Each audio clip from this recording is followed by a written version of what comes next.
Et ce soir, Thierry, on s'attaque à la fameuse place Raymond-Mondon. Belle place, surtout pour son beau jet d'eau. Mais avant tout, il faut savoir qu'avant 1900, à cet endroit précisément, c'était une des parties des fortifications de la ville de Metz. Donc on y trouvait des fossés, on y trouvait des remparts, témoins encore actuellement avec la tour Camoufle. Et après l'annexion des Allemands en 1870, ils décident de faire une nouvelle ville et de faire un quartier impérial. Alors il y a plusieurs noms pour cette place, et c'est vrai que des fois on parle de plusieurs noms. Encore aujourd'hui, les Messins, c'est pas forcément la place Mondon. Beaucoup parlent encore de place des Rouledes.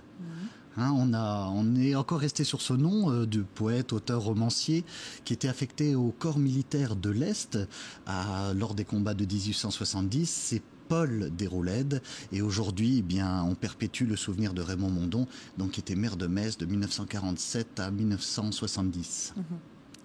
Et cette place, donc, c'est vrai que les édifices devaient représenter le pouvoir impérial pour les Allemands. Seule, donc, la religion ne sera jamais représentée, puisque l'église qui devait être bâtie entre l'avenue Joffre et la place du roi Georges ne sera jamais construite, puisqu'il va y avoir la Première Guerre mondiale qui va arriver dans l'est de la France.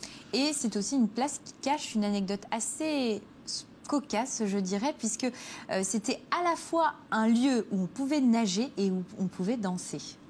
Alors, pas exactement sur la place, mais tout juste à côté. Pas que les gens pensent qu'on allait dans le jet d'eau, mais c'est vrai que rue Gambetta, tout près, au numéro 3, on a construit un édifice avec une folie, c'est d'y construire une piscine au 3e étage. Wow.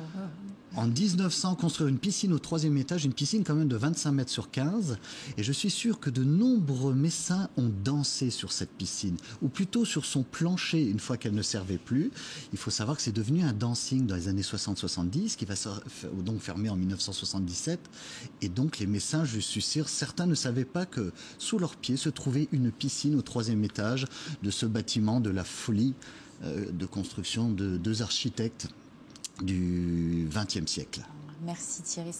C'est dingue quand même toutes les anecdotes qu'on peut avoir sur les bâtiments messins. C'est vrai qu'on passe devant très régulièrement. On n'imagine pas qu'ils regorgent d'anecdotes. Malheureusement, Thierry est là pour ça. Merci beaucoup Thierry.